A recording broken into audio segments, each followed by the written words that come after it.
नमस्कार दोस्तों, स्वागत है आपका नीरज सिनेमैटिक यूनिवर्स में। आज हम 2018 में आई मूवी ब्लैक पैंथर को एक्सप्लेन करेंगे, जिसको IMDb पर 10 में से 7.3 का रेटिंग मिला है।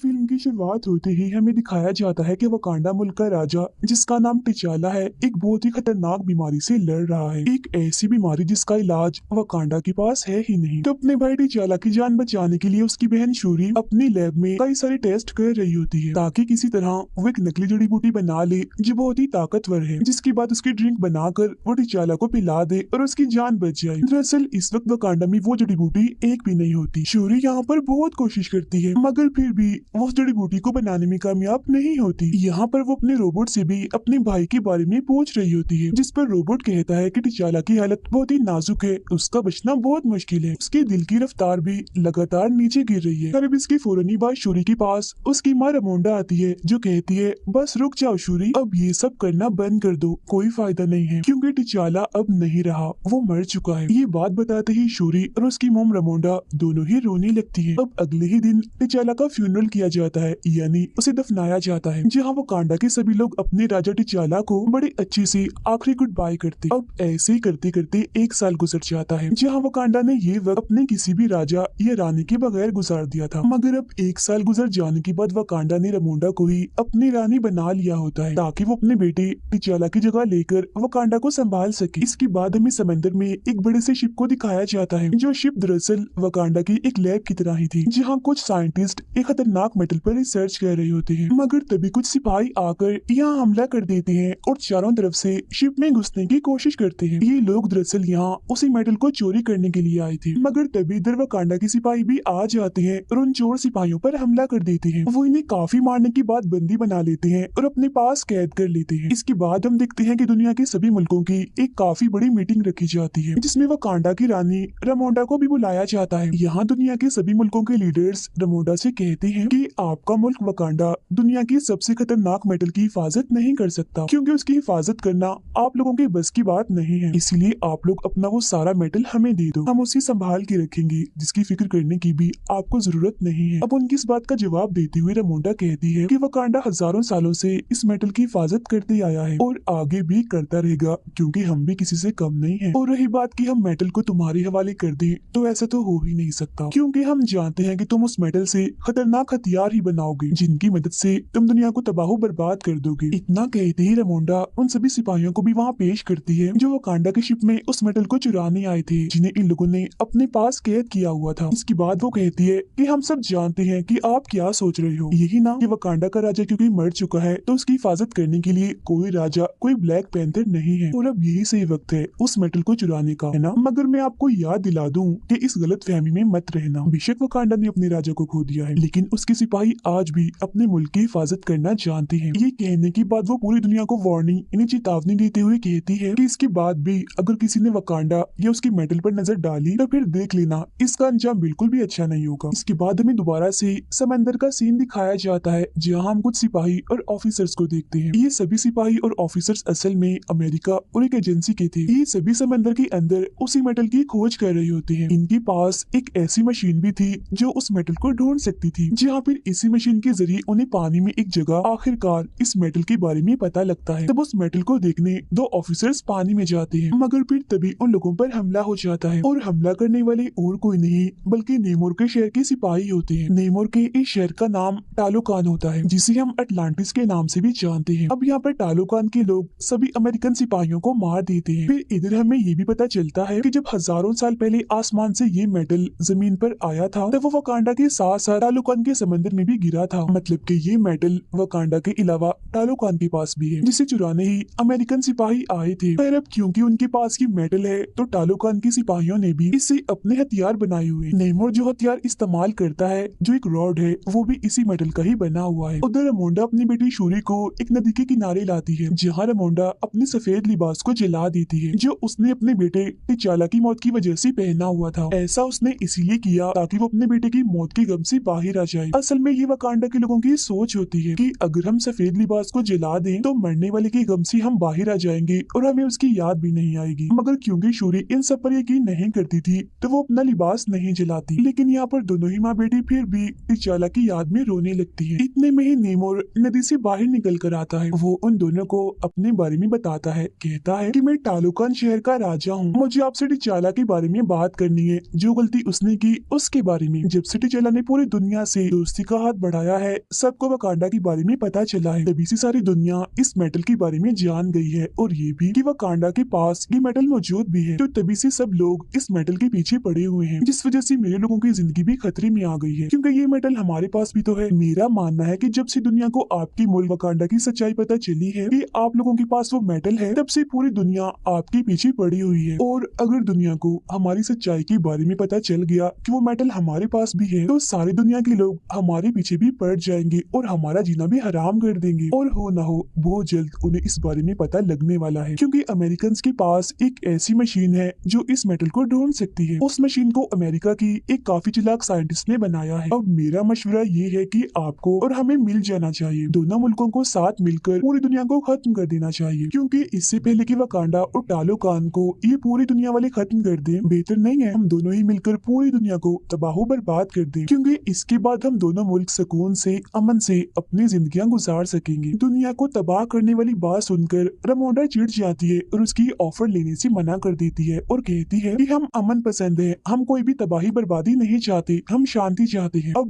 ना सुनकर नेमोर कहता है कि ठीक है, अगर वकांडा को टालोकान के साथ नहीं मिलना तो कोई बात नहीं, लेकिन आप लोगों को हमें वो साइंटिस्ट सौंपनी होगी जिसने इस मेटल को ढूंढने की मशीन बनाई है, ताकि मैं उस साइंटिस्ट को मार दूं और अमेरिकन मेटल को ढूंढते हुए हमारे मुल्क में ना आ जाएं। अब नेमोर उन्हें एक हफ्ते का वक्त देते हुए कहता है कि मैं एक हफ्ते बाद दोबारा आऊंगा, अकेला नहीं बल्कि अपनी पूरी फौज के साथ, और तब तक अगर आपने उस साइंटिस्ट को हमारे हवाले कर दिया तो हम समझ जाएंगे कि वकांडा हमारा दोस्त है, लेकिन अगर ऐसा ना हुआ तो हम पूरी दुनिया के साथ साथ वकांडा को भी तबाह बर्बाद करके रख देंगे। और फिर ये धमकी देने के बाद नेमोर यहाँ से चला जाता है। इसके बाद रमोंडा वापस आकर अपने जनरल को ये काम देती है कि वो उस साइंटिस्ट को कैसे भी करके पकड़ कर लाए जिस साइंटिस्ट ने मेटल ढूंढने वाली मशीन बनाई है। अब यहाँ जनरल कहती है कि मैं आपकी बेटी शूरी को भी अपने साथ लेकर जाना चाहती हूँ, जहाँ पहले तो रमोंडा इसके लिए मना कर देती है, मगर बाद में शूरी को ले जाने के लिए मान जाती है। जिसके बाद शूरी और जनरल अमेरिका पहुँच जाती है और कैसे भी करके उस साइंटिस्ट को ढूंढ ही लेती है। यहाँ उन्हें हैरान करने वाली बात ये पता चलती है कि वो साइंटिस्ट सिर्फ 19 साल की एक कॉलेज जाने वाली लड़की है जिसका नाम आयरन हार्ट है। उसे खोजते ही वो दोनों उसे अपने साथ ले जाने लगती हैं, मगर तभी उन्हें पता चलता है कि अमेरिका और एजेंसी के लोग कब से उनके पीछे पड़े हुए हैं और उन्होंने हमेशा से ही शूरी और आयरन हार्ट पर नजर रखी हुई थी। वो लोग अब इन तीनों को सरेंडर करने का बोलते हैं, इन्हें खुद को उनके हवाले करने का, मगर तभी वो साइंटिस्ट यानी आयरन हार्ट अपने असली रूप में आ जाती है, मतलब अपना सूट पहनकर वहाँ से उठ जाती है। जिसके बाद शूरी और जनरल भी उसकी गाड़ी और बाइक लेकर वहाँ से निकल जाती है। अब यहाँ तो किसी तरह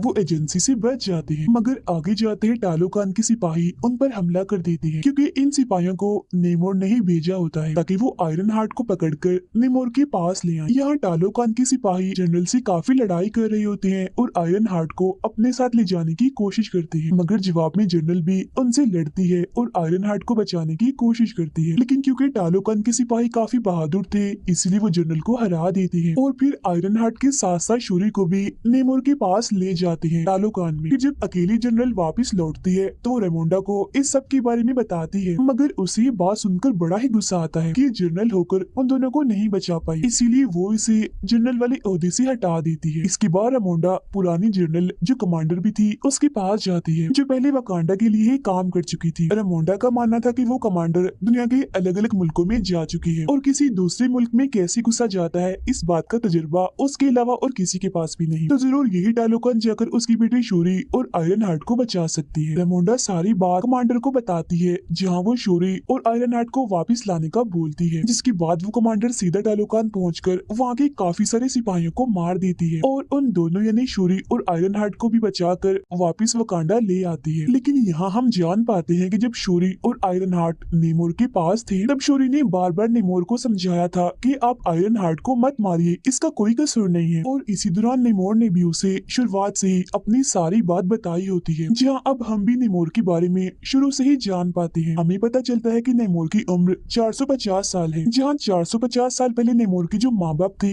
वो इंसान ही थे, लेकिन फिर नेमोर के माँ बाप समेत उसके गांव के सभी लोग बीमारी और गरीबी की वजह से मारे जा रहे थे। जहाँ ये सब लोग मिलकर अपने गॉड से दुआ करते हैं, तब गॉड इनके सपने में आकर सभी को एक फूल के बारे में बताते हैं जो बिल्कुल उस कीमती ताकतवर जड़ी बूटी जैसा था। वही जड़ी बूटी जिसे शूरी भी अपनी लैब में बनाने की कोशिश कर रही थी। फूल के बारे में पता लगने के बाद नेमोर के माँ बाप और गाँव के सभी लोग पानी में जाकर उस फूल को हासिल कर लेते हैं और उसका रस निकाल कर पी जाते हैं। मगर उसे पीते ही इनका जिस्म और दिमाग एकदम बदल जाता है। पूरे जिस्म का रंग ही नीला पड़ गया था। इंसान तो ये कहीं से भी नहीं लग रही थी, मगर ऐसा होते ही इनकी ताकतें काफी हद तक बढ़ जाती है। लेकिन एक दिक्कत थी, ये लोग ऐसे बनने के बाद जमीन पर नहीं रह सकती थी। तब जिंदा रहने के लिए ये लोग पानी में जाते हैं, क्योंकि अब ये सिर्फ वही रह सकती। ये वो वक्त था जब नेमोर पैदा होने वाला था, जहाँ कुछ वक्त की बाद वो पैदा हो ही जाता है। और क्योंकि नेमोर की मोम ने भी इस फूल को इस्तेमाल किया था, इसीलिए सारी ताकतें नेमोर को भी मिली थी। मगर हैरत थी कि वो पानी के साथ साथ बाहर जमीन पर भी जिंदा रह सकता था। इसके अलावा उसके पैरों में पंख भी थे और कान भी नुकीले थे। लेकिन कुछ वक्त के बाद जब वो बड़ा हो रहा होता है तो उसकी मोम की मौत का वक्त करीब आ गया होता है। मरने से पहले उसकी मोम की बस यही आखिरी ख्वाहिश थी कि मैं अपनी पहले की दुनिया इन्हीं जमीन को देखना चाहती हूँ, और अगर ना देख पाऊँ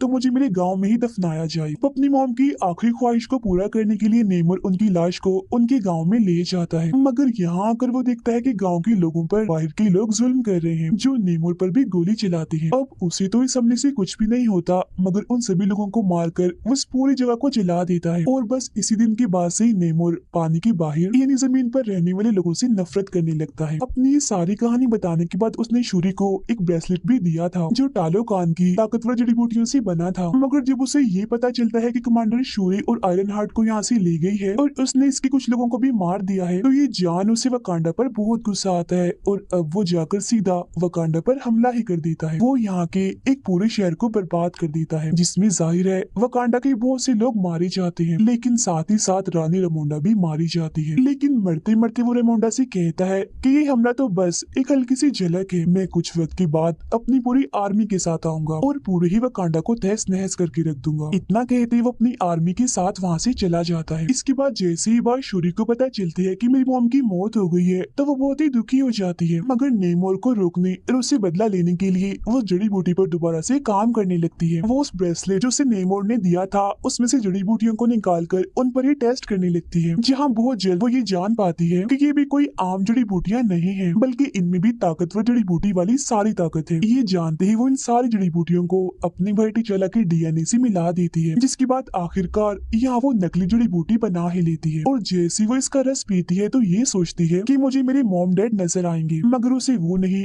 बल्कि खतरनाक सिपाही दिखता है जो शूरी को कहता है कि तुम अपनी भाई टिचाला की तरह रहम दिल और बहादुर नहीं हो, तुम बिल्कुल मेरे जैसी हो, गुस्से वाली, बदला लेने वाली, तुम्हें सिर्फ बदला चाहिए, तुम अपने भाई की जगह कभी भी नहीं ले सकती। ये सुनते ही शूरी चिढ़ जाती है और उस ताकतवर जड़ी बूटियों की वजह से तो उसे पहले ही ताकतें मिल गई थी, जिनका इस्तेमाल करके वो ब्लैक पैंथर सूट पहनकर बन जाती है नई ब्लैक पैंथर। इसके साथ ही लैब में आयरन हार्ट भी अपने लिए एक मजबूत सूट बना लेती है जो काफी मॉडर्न था। उन दोनों ने तो ये बात पहले ही पता लगवा ली थी कि नेमोर की कमजोरी हीट है, गर्मी है, इसीलिए अगर उसे हीट में रखा जाए या पानी से दूर कहीं बाहर रखा जाए तो वो कमजोर पड़ सकता है। इस सारी तैयारी के साथ वो अपनी आर्मी को लेती है और सीधा जाकर नेमोर के शहर टालोकान पर हमला कर देती है, जिसके बाद यहाँ वकांडा और टालोकान के बीच काफी जबरदस्त किस्म की लड़ाई छिड़ जाती है। यहाँ शूरी अपने ब्लैक पैंथर वाले सूट में आकर नेमोर को अपनी एक काफी बड़ी शिप में ले आती है, जिसके अंदर उसने बड़े बड़े हीटर्स लगाए हुए थे जिनसे बहुत सारी गर्मी और सेक निकल रही होती है। अब इतनी गर्मी से